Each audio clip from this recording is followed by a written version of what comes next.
नमस्कार मंडळी, स्वागत आहे तुमचं माझ्या एका नवीन व्हिडिओमध्ये। आज आपण पालकपासून अशी भन्नाट रेसिपी पाहणार आहोत। सगळ्यांच्या तोंडाला पाणी सुटेल। तर पाहू शकता इथे मी पालक घेतलेली आहे आणि पालक ना भरपूर सारी येते बाजारामध्ये थंडीची। तर एकदम फ्रेश पालक आणलेली आहे मी। त्याच्यानंतर आपल्याला काय करायचे, पालक स्वच्छ धुवून घ्यायची आहे, निवडून घेतलेली आहे मी। त्याच्यानंतर इथे कढईत एका पाणी ठेवलेलं आहे, 1 ते 1.5 ग्लास पाणी आपल्याला ठेवायचं आहे। तर त्या पाण्यामध्ये आपल्याला ना पूर्ण पालक टाकून घ्यायचे आहे आणि उकडून घ्यायचे आहे। तर झाकण ठेवती आहे आणि 2 मिनिटं ह्याला छान उकडून घेऊयात, म्हणजे उकळी येऊ देऊयात। पाहू शकताय पालकला छान उकळी आलेली आहे आणि पालक छान उकडला सुद्धा गेलेली आहे। आता आपण पालक बाहेर काढून घेऊयात। तर पाणी पूर्ण गाळून आपल्याला अशा प्रकारे पालक मिक्सरच्या भांड्यात टाकून द्यायचा आहे। तर लगेच मी मिक्सरच्या भांड्यात टाकतीये। तर अशा पूर्ण पाणी आपल्याला गाळायचं आहे। जर तुम्हाला असं जर नसेल तर तुम्ही काय करा, पालक साईडला काढून घ्या, थोडंसं थंड पाण्यामध्ये अशा प्रकारे काढून घ्यायचं आहे। हाताने पूर्ण पाणी काढून घेऊ शकता।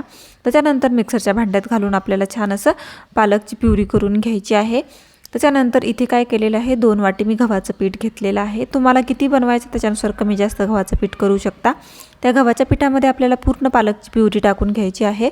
चवीप्रमाणे मीठ टाकायचं आहे। त्याच्यानंतर पूर्ण पालकमध्ये आपल्याला हे पीठ मळून घ्यायचं आहे। एक्स्ट्राचं पाणी घालू नका, गरज असेल तर शेवटी घालू शकता, पण आत्ताच घालू नका, कारण आपल्याला माहीत नाही आहे की किती लागेल आपल्याला पाणी। म्हणून आपल्याला काय करायचं आहे, अगोदर छान पालकच्या प्युरीमध्येच पीठ मळून घ्यायचं आहे।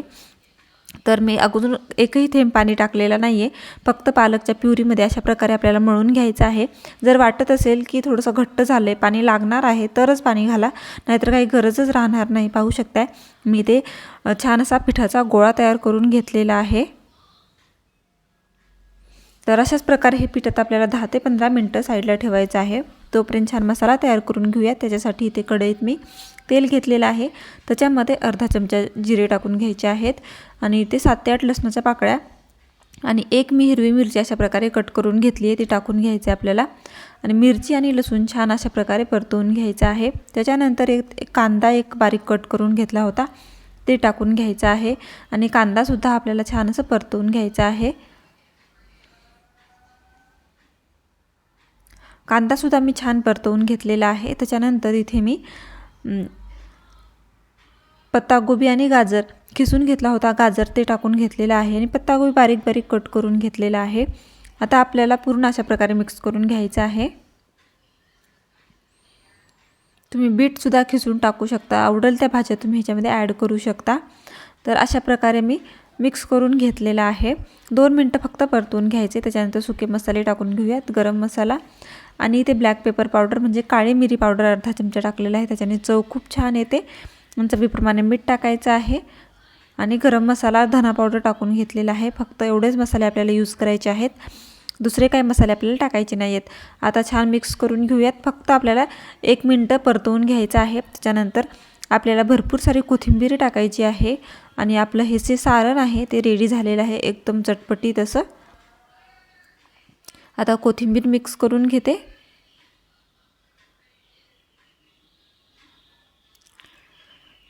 आणि आपलं सारण जे आहे ते 2 ते 3 मिनिटांमध्ये छान असं रेडी झालेलं आहे। पाहू शकता एकदम चटपटीत दिसत आहे। त्याच्यानंतर तिकडे आपण पीठ जे भिजायला ठेवलं होतं गव्हाचं, ते पण छान असं भिजल्या गेलेलं आहे, मऊ एकदम झालेलं आहे। त्याला एक हाताने एकदम असं चोळून घेते, म्हणजे काय होईल, एकजीव होऊन जाईल ते। तर अशा प्रकारे कोळपाटावरच मी अशा मळून घेते आणि एकजीव करून घेतलं। त्याच्यानंतर त्याचे 2 भाग करून घ्यायचे आहेत, म्हणजे त्याच्या 2 चपात्या करून घ्यायच्या आहेत। आपल्याला छान असा गोळा तयार करून घ्यायचा आहे आणि कोरड्या पिठामध्ये अशा प्रकारे बुडवून घ्यायचा आहे आणि एक छान अशी मोठी चपाती लाटून घ्यायची आहे। तर जेवढी मोठी पातळ लाटता येईल ना, तेवढी मोठी आणि पातळ लाटा। तर अशा प्रकारे मोठी आणि पातळ चपाती इथे मी लाटून घेतलेली आहे।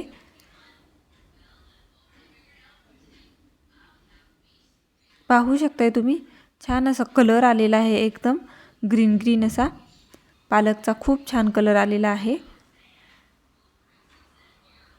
तर अशाच प्रकारे खूप मोठी चपाती लाटून घेतलेली आहे आणि पातळ पण लाटून घेतलेली आहे। ह्याच्याहून पातळ नका लाटू, अशाच प्रकारे आपल्याला हे लाटून घ्यायची आहे चपाती।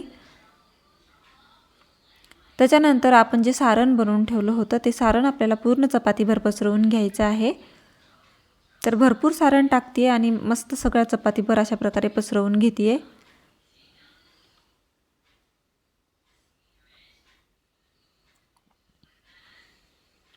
तर आपल्याला अशा प्रकारे पसरवून घेतल्यानंतर काय करायचं आहे, ह्याचा रोल तयार करून घ्यायचा आहे. जेवढं बसेल ना तेवढं बसवा छान असं. आता ह्याचा रोल तयार करून घेऊयात. गच्च असा रोल करायचा आहे म्हणजे सुटणार नाही.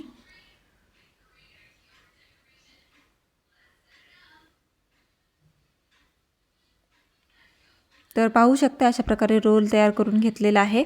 त्या रोलचे आपल्याला 2 भाग करून घ्यायचे आहेत अशा प्रकारे. आणि जे राहिलेलं आहे एक चपातीचं ते आपल्याला असंच बनवून घ्यायचं आहे, लाटून छान असं वरून भरपूर सारं सारण टाकून असे त्याचे रोल तयार करून घ्यायचं आहे. आता एका प्लेटला तेल लावून घ्या म्हणजे चिकटणार नाही. आपल्याला ह्याला वाफवून घ्यायचं किंवा स्टीम करून घ्यायचं आहे. ह्याच्यासाठी आपल्याला अशा प्रकारे ठेवायचं आहे म्हणजे एकमेकांना चिकटणार नाही. आता एका कढईत मी गॅसवर पाणी ठेवलेलं आहे, त्याच्यावर आपल्याला स्टँड ठेवायचा आहे. आता लगेच आपल्याला चटणीसुद्धा करून घ्यायची. त्यासाठी मी काय केलेलं आहे, 7 ते 8 लसणाच्या पाकळ्या, 1 टोमॅटो अशा प्रकारे कट करून, जर नाही कट केला असा जर टाकला तरी काहीच हरकत नाही. आणि 2 मिरच्या ज्या आहेत त्या तिखटवाल्या नाही आहेत आणि 2 मी तिखटवाल्या टाकलेल्या आहेत. अशा प्रकारे मी 4 मिरच्या कलरसाठी आणि तिखटसाठी टाकून घेतलेल्या आहेत. वरून आपल्याला स्टँडवर अशा प्रकारे हे ठेवून द्यायचं आहे आणि तेल लावून घ्यायचं आहे. पाहू शकता मी तेल लावून घेतलेलं आहे. आता झाकण ठेवायचं आहे. झाकण ठेवून आपल्याला 7 ते 8 मिनिट छान ह्याला वाफवून द्यायचं आहे. गॅसची फ्लेम स्लो करा, जास्त हाय नका करू. 7 ते 8 मिनिट ह्याला छान वाफवून घेऊयात. तर पाहू शकता आता मस्त वाफलेलं आहेत. मी गॅसची फ्लेम आता गॅस बंद केलेला आहे आणि हे छान वाफल्या गेलेलं आहे. आता ह्याला बाहेर काढून घेऊयात. मस्त झालेलं आहे, एकदम छान असं वाफल्या पण गेलेलं आहे आणि हातामध्ये सारण पण मस्त असं गच्च असं भरलेलं आहे. आता आपल्याला ना ह्या टोमॅटोचे साल आहेत ते काढायचे आहेत. अशा प्रकारे टोमॅटोचे साल आपल्याला साईडला काढून घ्यायचे आहेत. आणि आता मिरची, टोमॅटो आणि लसूण आपल्याला एका मिक्सरच्या भांड्यामध्ये काढून घ्यायचं आहे. चवीप्रमाणे मीठ टाकायचं आहे आणि मिक्सरला फिरून चटणी तयार करून घ्यायची आहे. त्याच्यानंतर चटणीला थोडीशी फोडणी देऊयात म्हणून इथे एक पॅन घेतला आहे, त्याच्यामध्ये तेल टाकलेलं आहे. अजून मी लसूण टाकलेला आहे. लसणाने खूप छान फ्लेवर येतो म्हणून भरपूर सारा लसूण यूज केलेला आहे. त्याच्यानंतर मिक्सरला आताच आपण फिरवलेली जी प्युरी केली होती टोमॅटोची, मिरचीची, ती टाकून घ्यायचं आहे आणि 2 मिनटं आपण परतवून घेऊयात. मीठ वगैरे आपण ऑलरेडी टाकलं होतं म्हणून मीठ नाही टाकलेलं. वरून लिंबू टाकलेलं आहे. तुम्ही चमच्याभर साखरसुद्धा टाकून घेऊ शकता, पण मी साखर नाही टाकलेली कारण मला गोड वगैरे आवडत नाही म्हणून नाही टाकलेली मी साखर. तर तुम्हाला टाकायची असेल तर तुम्ही टाकू शकता. तर आपली चटणीसुद्धा रेडी आहे. आता आपले हे कट करायचा टाईम झालेला आहे कारण हे थंड झालेलं आहे. जोपर्यंत चटणी मी बनवत होते तोपर्यंत हे बाहेर साईडला काढून थंड करून घेतलं होतं. आता आपल्याला हव्या तशा साईजमध्ये आपल्याला कट करून घ्यायचं आहे.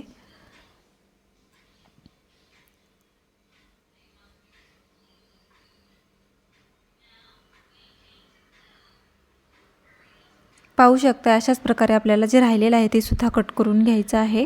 एकदम छान असं दिसतं आणि टेस्टला म्हणाल तर भन्नाट लागतं. तुम्ही मोमोज वगैरे खाल्ले असतील, त्या मोमोजपेक्षाही खूप छान चव येते. आणि मोमोज ना मैद्याच्या पिठाचे वगैरे असतात, ते मुलांना आपण नाही देऊ शकत, त्यांच्या तब्येतीसाठी चांगलं नसतं. तुम्ही हे बिनधास्त त्यांना देऊ शकता कारण भरपूर साऱ्या भाज्या यूज केलेल्या आहेत. गव्हाचंच पीठ आहे, काही तेल वगैरे तेलकट नाही आहे.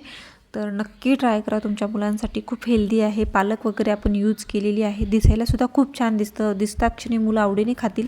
आणि चटणीसुद्धा अगदी आपल्याला जशी पाहिजे कमी तिखटवाली तशी बनवून घेऊ शकता आपण. घरगुती कधीही चांगलं असतं, घरी बनवलेलं स्वच्छता असते. तर पाहू शकता किती मस्त दिसत आहे. बघताच क्षणी ना माझ्या मुलांनी संपवून टाकलं. तर तुम्हीही ट्राय करा, बाहेरचं खाण्यापेक्षा ना घरी बनवून अगदी हेल्दी असं फूड मुलांना देत जा.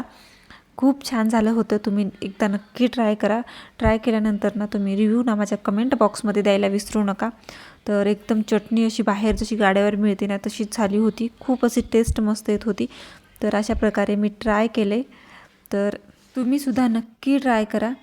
तर एकदम चटणी आणि मस्त मोमोजचं फिलिंग येत आहे आणि तुमच्याही तोंडाला पाणी सुटलं असेल तर नक्की ट्राय करा. भरपूर सारा बाजारात पालक येत आहे आणि व्हिडिओ आवडला असेल तर विसरायचं नाही आहे सबस्क्राईब आणि लाईक करायला. Bye bye.